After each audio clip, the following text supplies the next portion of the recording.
Imagine if stress, anxiety, and anger weren't things that happened to you, but rather things you chose. Sounds crazy, right? Yet that's exactly what the Stoics believed. Philosophers who, 2 millennia ago, created a powerful operating system for the mind. Today, we're not diving into boring theory. Instead, we're going to help you build your own fortress of the mind using simple daily rituals, ready to discover how ancient wisdom can make your modern life much calmer and more productive. To start, who exactly were these Stoics anyway? They weren't gloomy figures in togas suppressing all emotion. Quite the contrary, in fact. Emperor Marcus Aurelius, the playwright Seneca, the former slave Epictetus, all of them sought a way to live a meaningful and happy life, despite the surrounding chaos. Their main secret was simple. While we can't control external events, we can always control our reaction to them. And in that lies our greatest power. All right, let's dive into building your day the Stoic way.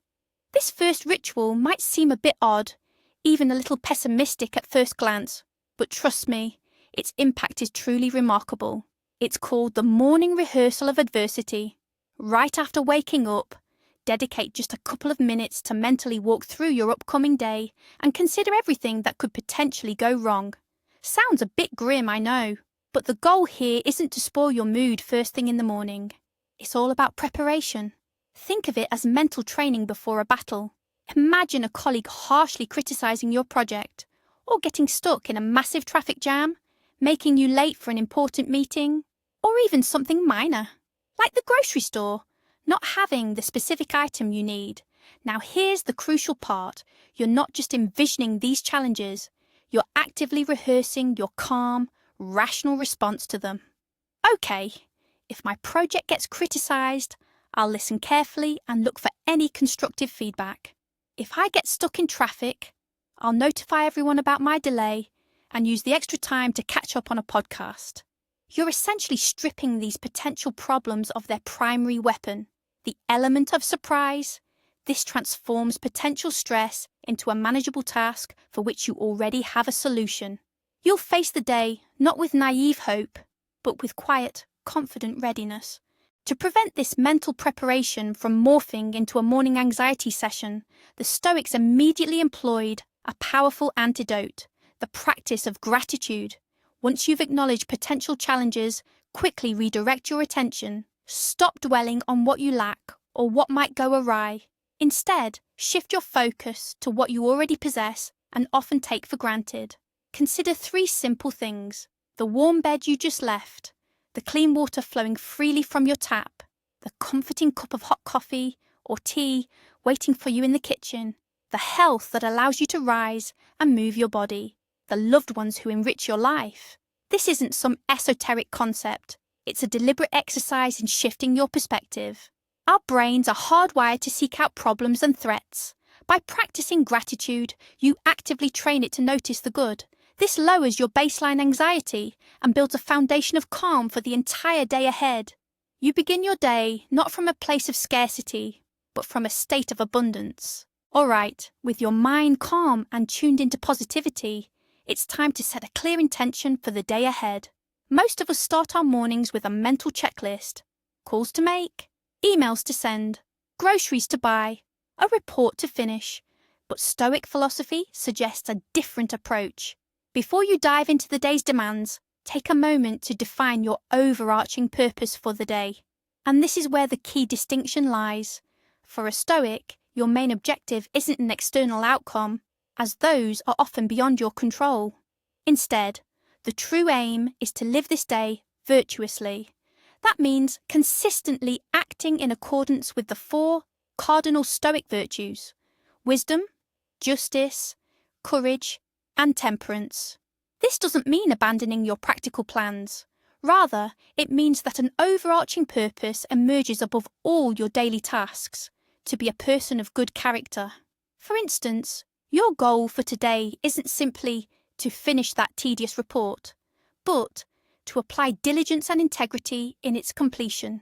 Similarly, your aim isn't to win an argument, but to assert your position courageously yet fairly, and to genuinely listen to what others have to say. Can you sense the shift? You're moving your focus from external results to the quality of your own actions. This brings an incredible sense of freedom. The cornerstone of this approach, perhaps the single most crucial concept in Stoicism, is the dichotomy of control. While it might sound complex, it's actually a straightforward mental filter. Constantly, in any situation, ask yourself one simple question. Is this within my control? If the answer is yes, then act. Pour all your energy into it. Do everything within your power. Your opinions, your actions, your decisions, your efforts. These are your responsibility. Here, you are the master of your domain. But if the answer is no, then accept it. The behaviour of others, the weather, traffic jams, the global economy, all of these lie beyond your control. Trying to change these things is like shouting at the rain to stop. It's a pointless drain on your energy and peace of mind. A Stoic doesn't waste effort on battles that cannot be won. He simply takes an umbrella. This single, simple question acts as the primary guardian at the gates of your mental fortress. It determines what truly deserves your attention and emotional investment, and what should simply be accepted as it is and then released. And this helps us shift our focus away from what we fear most, the outcome. We can't guarantee a win in a competition, acing a job interview, or even that our dinner won't burn. The outcome always depends on so many external factors. But what can we guarantee 100%? Our effort, our preparation, our focus. This is precisely why the Stoics urge us to fall in love with the process. Imagine an archer preparing for a shot. If he focuses solely on hitting the bullseye, his hands will likely tremble with nerves. The outcome paralyzes him. But if he concentrates on the process, on his breathing, the smooth draw of the bowstring, his steady stance, everything that is entirely within his control, his chances of success dramatically increase. And here's the crucial part. Even if he misses the target, he'll know he did everything within his power. His self-worth won't be diminished. For a Stoic, that's enough. Your job isn't to win the game, but to play your absolute best. And in that, you can never truly lose. But what do you do when emotions do start to take over? When a minor issue balloons into what feels like a cosmic catastrophe? In such moments, the Stoics employed a powerful visualization technique, often called the bird's eye view, or even the view from space. Close your eyes for a moment. Imagine yourself exactly where you are right now. Now mentally begin to rise upwards. You see your home, your street, your city, rise even higher. You see your country, continents, oceans. And there you are looking down at our planet, a small blue and white marble, gracefully drifting in the endless dark void of space. Now from this incredible height, try to think about your problem again. That driver who cut you off, or that sharp comment you saw online. Against the backdrop of the boundless universe and billions of years of history, how truly significant is this issue? This technique doesn't invalidate your feelings, it simply places them in their proper perspective. It helps you distinguish genuine hardships from minor annoyances and reminds you just how small our everyday concerns are in the grand scheme of eternity. This approach also proves incredibly helpful when dealing with difficult people. When someone behaves rudely, unfairly, or simply annoyingly, our initial reaction is often anger and resentment. We tend to take it personally. But a Stoic, in such moments, manages to rise above the situation, reminding themselves of a simple truth. People don't act poorly because they are evil. Instead, their actions stem from ignorance, a misguided understanding of what's truly good or bad for them.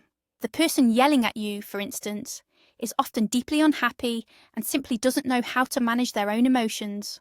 Someone attempting to deceive you genuinely believes money will bring them happiness, failing to realize they're actually destroying their own soul in the process. When you view things from this perspective, anger naturally gives way to empathy, or at the very least, a sense of understanding and forbearance. You are no longer a victim of their poor behavior. Instead, you become an observer who sees not a villain, but a misguided soul. This doesn't mean you should allow yourself to be mistreated, but it does mean you can protect your boundaries without letting their poison seep into you. Throughout our day, especially when life gets hectic and busy, it's all too easy to get lost in thoughts of the past and future. We mentally replay past mistakes or worry endlessly about tomorrow's plans, completely overlooking the only moment we truly have, the present. The Stoics considered this kind of mental wandering a primary source of suffering.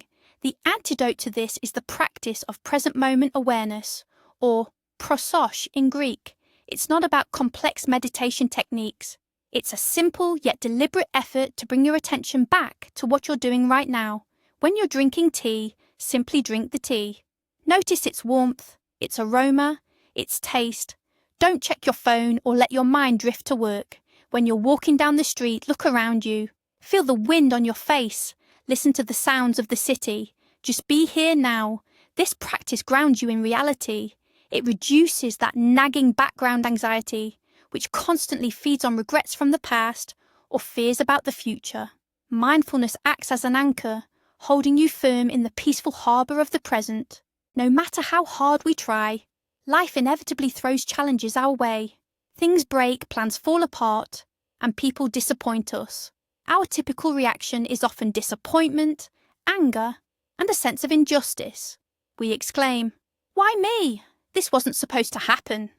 The Stoics, however, saw things entirely differently. Their motto, famously embraced by Marcus Aurelius, was, "The impediment to action advances action.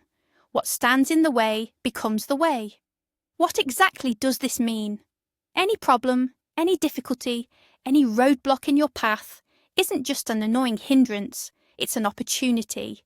It's a training ground for your virtues. Elevator out of order. Perfect. It's a chance to get some exercise and take the stairs. A colleague missed a deadline. Wonderful. It's an opportunity to practice patience and find a creative solution. A Stoic doesn't merely tolerate difficulties, they welcome them, because they know that character is forged precisely through overcoming obstacles. Just as fire tempers steel, life's hardships strengthen our spirit. By shifting your perspective from an "oh no"ing reaction to, what can I learn here?" you transform any crisis into an opportunity for growth. Now, for another exercise that at first glance might seem a bit dark, yet it's actually a powerful source of joy and appreciation. It's called negative visualization. Unlike our morning rehearsal where we prepare for minor inconveniences, here we briefly imagine losing something truly important. Dedicate just 1 minute to this. Sit in silence and imagine you've lost something you truly value. Perhaps it's your job, perhaps your health, perhaps a loved one. There's no need to dwell on it or torment yourself for long. The sole purpose is to feel, for just a second, how empty your life would become without it. And then, come back to reality. Feel an immense sense of relief and gratitude that all of it is still with you. Your job is secure. You have your health. Your loved ones are by your side. This exercise is like a gulp of cold water on a scorching day. It washes away the veil of habit and compels us to truly appreciate what we have right now. We stop taking life's blessings for granted and begin to see them as true miracles. To keep their minds sharp, the Stoics considered daily engagement with the great minds of the past essential. Of course, they didn't have YouTube or podcasts, but what they did have was books. Dedicate just 15 to 20 minutes a day to reading these ancient sages. And remember, quality trumps quantity. It's far more beneficial to read just 1 page from Marcus Aurelius's Meditations and truly reflect on it than to rush through an entire chapter without grasping its essence. These aren't just books. They're direct conversations with people who wrestled with the very same challenges you face today. An emperor who grappled with anger and the weariness of power. An exile who learned to find freedom even in confinement. A former slave who taught that true freedom lies within us. Reading the Stoics is like a daily recalibration of your inner compass. Their insights help you cut through the noise, remind you of your core values, and offer practical strategies for navigating life's challenges. Think of it as your personal board of directors, always on call, ready to offer sagacious advice whenever you need it. The Stoics understood the intricate connection between mind and body. They often described the body as the soul's instrument, or even its sacred temple. If that instrument is out of tune, or the temple lies neglected, the spirit cannot function optimally. For them, physical well-being wasn't merely about aesthetics, it was a fundamental component of their philosophical practice. You don't need to become an Olympic athlete. The focus here is on consistent, moderate physical activity, a brisk walk, a light jog, or simple home exercises, anything that gets your body moving and keeps it toned. Seneca, for instance, regularly engaged in running and basic dumbbell exercises. Physical activity isn't just about improving health, it also clears the mind, reduces stress, and crucially for the Stoics, it hones your willpower and discipline. When you overcome the urge to be lazy and go for that run anyway, you're securing a small victory over your weaknesses. Each such win adds another brick, making your fortress of the mind even stronger. This next practice focuses on something we do constantly, yet rarely give much thought to: our speech. The Stoics advocated for brevity and mindfulness in our words. Their guiding principle could be summarized as speak less, but to the point. Or, as Epictetus advised, for the most part be silent, or speak only what is necessary, and in few words. This isn't about becoming a sullen, silent type. It's about valuing your words and your energy. Avoid empty chatter, gossip, complaints, and pointless arguments. Before you speak, ask yourself, will this benefit me or my listener? Will it make the world even a little bit better? Every word you utter should carry weight. When you stop cluttering the air with verbal noise, you first conserve your mental energy, and secondly, your words gain greater significance for those around you. People will begin to truly listen because they know that when you speak, you genuinely have something worthwhile to say. Your speech becomes more than just sound. It transforms into a powerful instrument of wisdom and influence. To temper their spirit and truly appreciate comfort, Stoics practiced what they called voluntary discomfort. This involves deliberately and temporarily giving up familiar conveniences. The purpose of this exercise isn't self-punishment. It's about building resilience to life's challenges. What might this look like? Take a cold shower instead of a hot one. Walk a few blocks instead of taking public transport. For a day, try eating the simplest food, like just bread and water. Deliberately leave your phone at home when you go for a walk. As you do this, ask yourself, is this really what I was so afraid of? You'll discover that you can endure much more than you thought. These small trials make you less dependent on comfort. You'll realize that your happiness doesn't hinge on hot water or delicious food. This hardens your character and prepares you for real-life difficulties. When genuine challenges arise, you'll face them not as a pampered novice, but as a seasoned veteran. And now, for perhaps the most well-known, yet frequently misunderstood, Stoic practice. It's the practice of memento mori, a Latin phrase meaning, remember you must die. And again, this isn't meant to make you morbid or depressed, or even to embrace a Gothic lifestyle. Its purpose is quite the opposite, to teach us how to truly live. The realization that our time is finite acts as a powerful filter for everything we do. When you truly internalize your mortality, you stop putting off life. You stop wasting precious time on meaningless arguments, petty grievances, and activities that bring you neither joy nor value. Ask yourself this question: if today were the last day of my life, would I still be doing what I've planned? This question instantly cuts through all the non-essentials. It compels you to cherish every moment, to speak those important words to your loved ones right now, not someday. Memento mori isn't about fearing death. It's about cultivating a deep passion for life.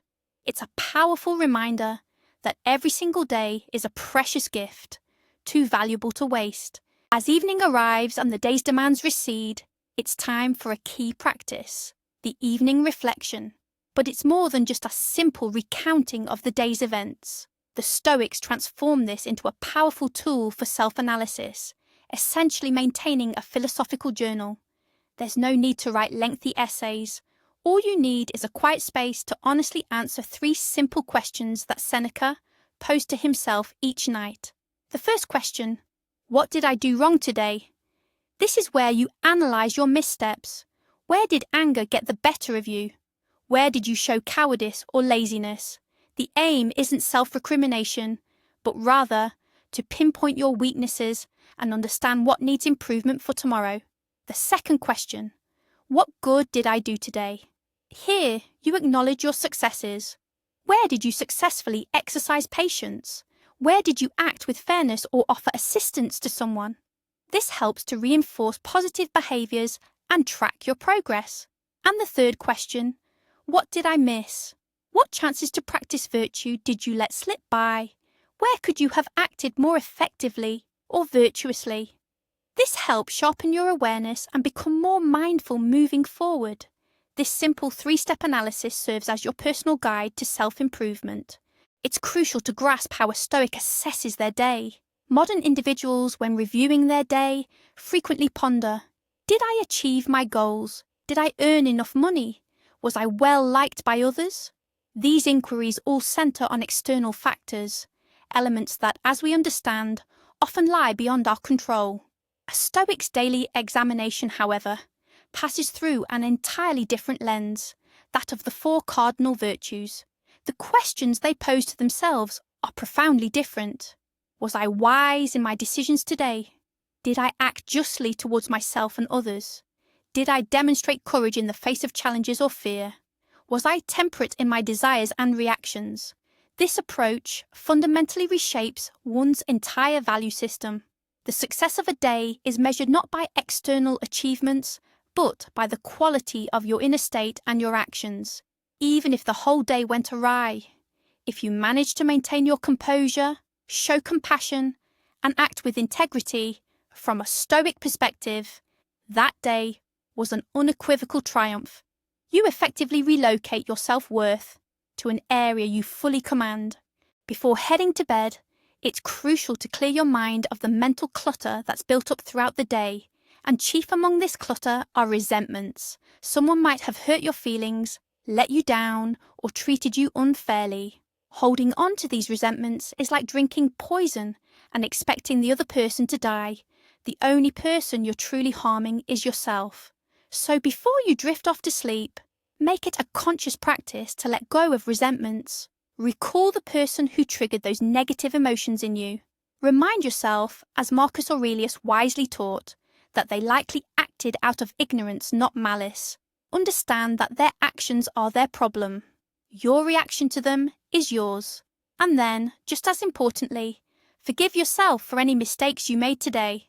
You're not perfect, and that's perfectly okay. Constructive self-criticism helps with analysis, but beating yourself up is destructive. Acknowledge your missteps, learn from them, and then let them go. Your goal is to go to bed with a peaceful mind and a clear conscience, ready for a new day, instead of dwelling on yesterday's troubles. One final step before your mind settles into rest is a brief, adaptable preparation for the day ahead. And to be clear, I'm not talking about rigid planning here. The Stoics understood that life is full of surprises, and rigidly clinging to a fixed plan is a surefire way to disappointment. Instead, simply sketch out the main objectives. Identify just 1 or 2 of the most important tasks you'd like to accomplish, but do so with what's known as a reservation clause or disclaimer of fate.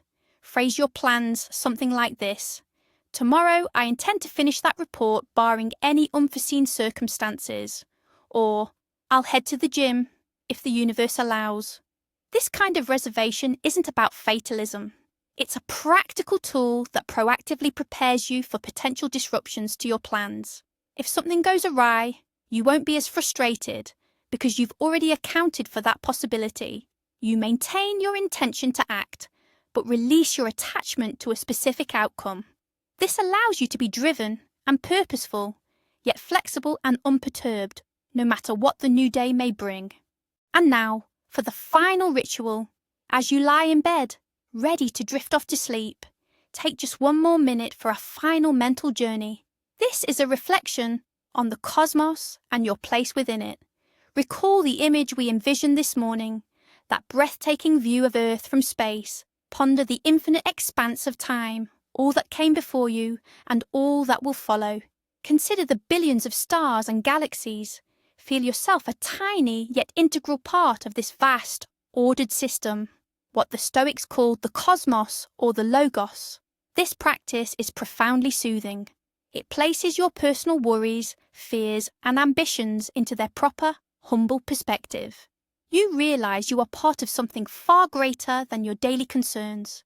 This brings an amazing sense of belonging, serenity, and trust in the world.